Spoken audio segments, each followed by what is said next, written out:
प्रयास करते हैं। हम सभी को उनके कर्म के नजरिए से देखते हैं, ना कि धर्म से। लेकिन आजकल मेरे समाज और मेरी धार्मिक भावनाओं को ठेस पहुंचाना कुछ लोगों की आदत बन गई है। इंडिया की पहली प्लास्टिक सर्जरी इंडिया में हुई है, पता है किसकी?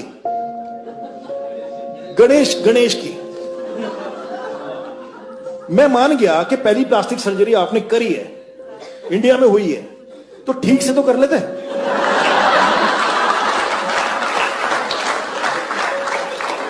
इसको देख के तो यही लगता है कि गांजा फूक के नहीं करना चाहिए सर। क्या ये इन्हें किसी तरह से ज्यादा बुद्धिजीवी बनाता है? आपको ऐसे बहुत से वीडियो मिल जाएंगे जिसमें कॉमेडी के नाम पर लगातार हिंदू धर्म और हिंदू देवी देवताओं का मजाक उड़ाया जाता है। Indian women just celebrated Karwa Chauth, or as I like to call it, Karwa. और सबसे ज्यादा अचरज की बात तो ये है कि इनकी कॉमेडी में जो आम बात है वह हिंदू है। It's like इसमें हिंदुओं को जिंदा जला दिया। It's like, fuck, that's bad. मरने के बाद जलाते ना। ये लोग मेरी धार्मिक भावनाओं को ठेस पहुंचाते हैं और लोगों को मेरे ही धर्म के बारे में झूठी बातें बताकर मेरे ही भगवान को नीचा दिखाते हैं और उम्मीद करते हैं कि मैं इनकी घटियापन पर हंसूं। गणपति बाप्पा मोरिया, शीला की जवानी, गणपति बाप्पा मोरिया, मुंडी है हरामी, At one point we just start banging our nipples for some reason. मेरा भगवान आया 1.5 दिन के लिए, मेरा भगवान आया 3 दिन के लिए, बाजू वाले का 5 दिन के लिए, बाहर के मंडली का 7 दिन के लिए। दुखता नहीं है क्या यार इन लोगों को?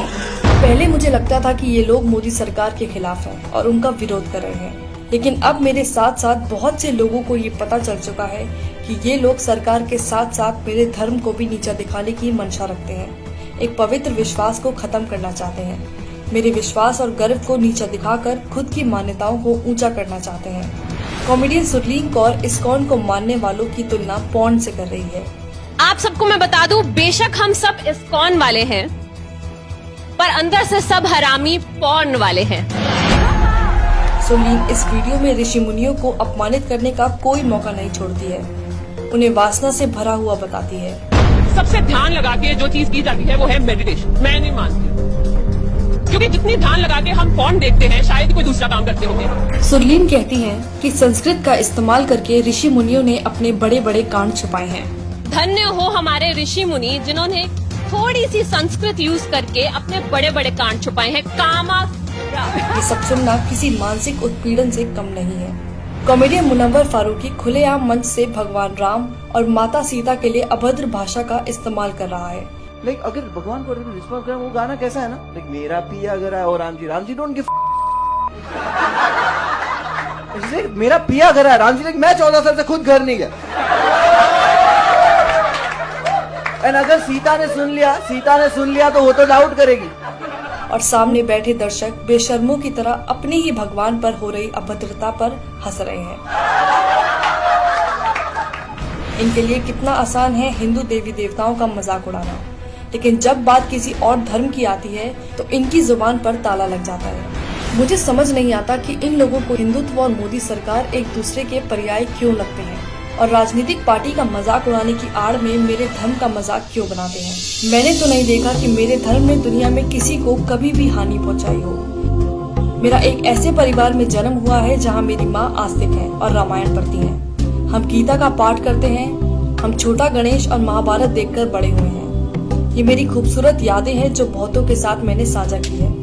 हम सब जानते हैं कि हिंदुओं का इतिहास ऐसा नहीं है जहाँ किसी का कभी उत्पीड़न किया गया हो,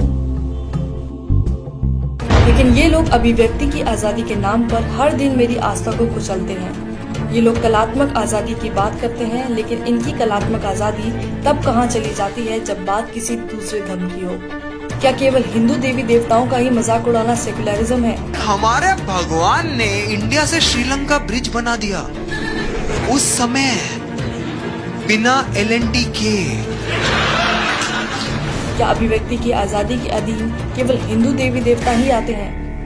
क्या इन लोगों ने सिर्फ हिंदुओं की धार्मिक भावनाओं को ठेस पहुंचाने और हिंदू देवी देवताओं का अपमान करने का बीड़ा उठाया हुआ है?